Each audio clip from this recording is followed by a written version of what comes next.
Hey, dudes with wrenches here. What are we doing today? We're working on a 1967 Galaxy again. This will be the second time around. Seems to be a regular thing. Thanks for coming, though. Never gonna end, is it? We need to look at this coil thing they did here to solenoid to fuel pump. We don't need that no more. It looks like we just got to splice them guys back together. Not really sure if we have enough wire to be doing that, so we may just, I don't know. I don't like double, triple splices on stuff, so we may have to find a new end, just connect her back together for now, and then rerun a whole new coil wire, maybe. I don't know. Anyway, that still looks like junk. I don't want to spend the 2 hours it's going to take today running around and getting the fittings, so metal lines may have to wait just a little bit. So before any job that you're going to work on the electrical pixie bits, you need to disconnect the old batteria. Now, something about this battery just ticks me off. This cable right here, it doesn't seem like it fits all that well, like it was expanded, because a lot of times your negative has a smaller diameter than your positive. So, and I just would like it to be red. It's not that it's ever going to affect me, but I'd hate to see somebody come under here and hook something up wrong because that one isn't red. Just makes it easier to identify things. So let's get this all disconnected. We'll find a new red strap. We'll get rid of that solenoid. Maybe replace some valve cover gaskets, and definitely do a starter. So I gotta go to the parts store for some new cables. I think I'm gonna replace this negative cable too, since it is just right there. Yeah, it needs to be longer. Okay, we got all the battery cables off, so we can take those in and get them replaced. We started pulling all the pluggy wires. Did find some that were not even really on the plugs, which that's kind of crazy because it ran. So these plugs, as you can see, rusty plug, finger tight plug. Kind of worried about some threading maybe. That one's tight. That one's tight. So we're gonna pull all these valve covers off and get rid of all this oil drain that's getting all over it. I didn't show before. Solenoid gone, looking beautiful. And we fixed up on this wiring. Got her all taped up. While we were there, we taped up anything that was exposed all the way back and all the way down. So, well, we've already pulled that valve cover. Not like what we saw over there. There's maybe a reason why this thing smokes, and as we round the block on getting all these little bolties out, we'll pop that off there and show you what we're talking about. Have her up, just tap her. Got all the bolts out? Mm-hmm. Ooh. We ready? Yep. Ooh. She's the gross. Not really sure what was going on inside this motor, but she's not clean. Not clean at all. So, that's what you call sludge. So we're going to get this all cleaned up and cleaned out, and hopefully this thing will run and less Smokies? Lucas. Lucas. Lots yeah. of Lucas. All the engine cleaners treatments. Yep. The returns are just awful clogged.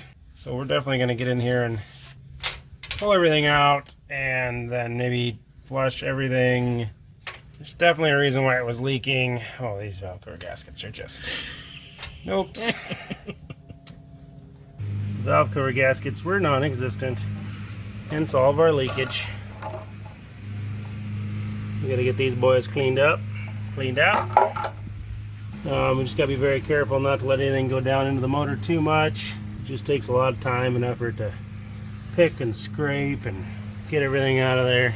We got the oil plug out now, so we're letting her run through and just kind of letting everything wash its way out. Making sure what's going in is what's coming out.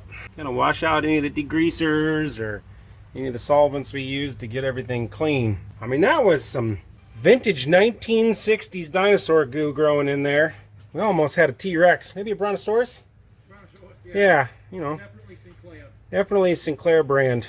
This is after quite a bit of basic knocking the gunk out and some scrapering on the inside of the valve cover, and you can see just how horrible. That's all just decayed old oil. So when somebody tells you, I just pulled her out of the barn after 20 years and I threw some gas in it and made it run, the inside of it probably looks like this. Just think about that stuff when you just think, I made it run. Good deal. You're causing damage, sir. Damage, damage, damage.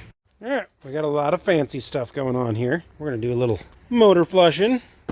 We're going to take some oil and we're going to add the zinc back to the new oil and the new filter. Looking a lot better on the old valve train after a lot of flushing with the oils. We've made quite a few passes in here. Now, we now realize all the oil mess is due to the fact the valve covers were non-existent.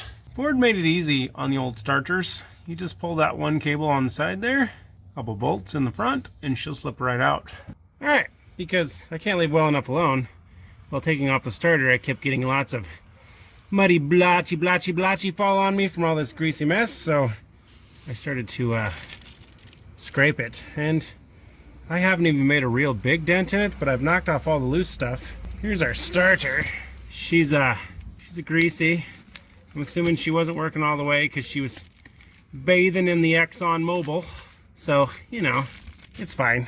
She's all in there. Purty. Side note, before we get too into this, look how nice that valve train cleaned up. Ooh, shiny.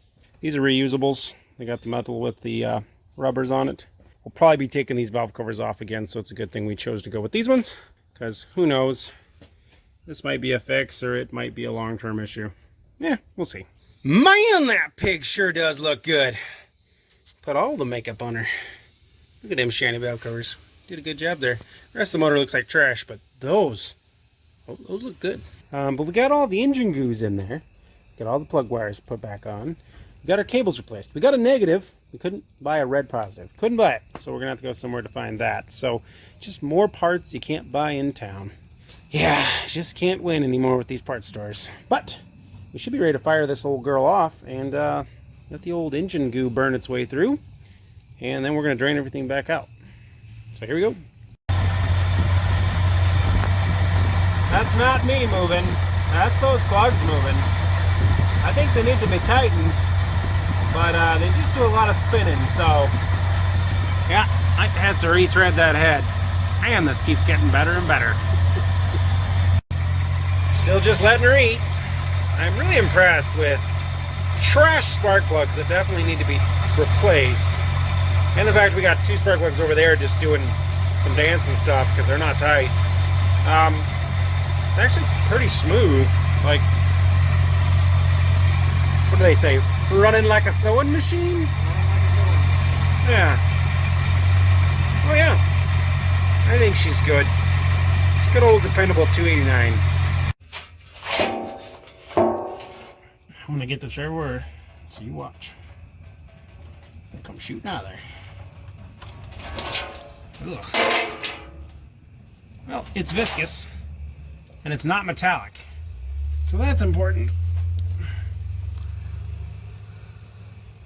And I don't see any chunkies coming out of there. Or blocking the hole.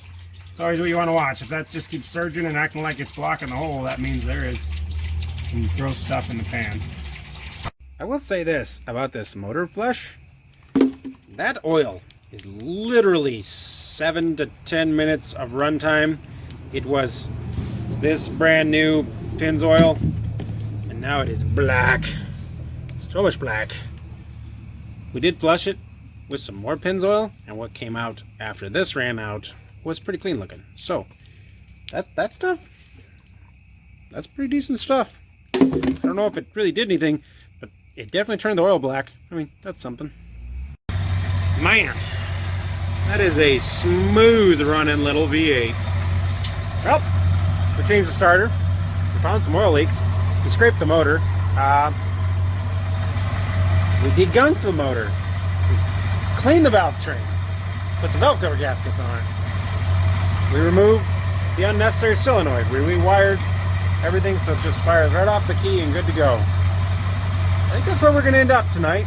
So, if you like what you saw, please like, subscribe, tell a friend. Like always, have a good day. Yep.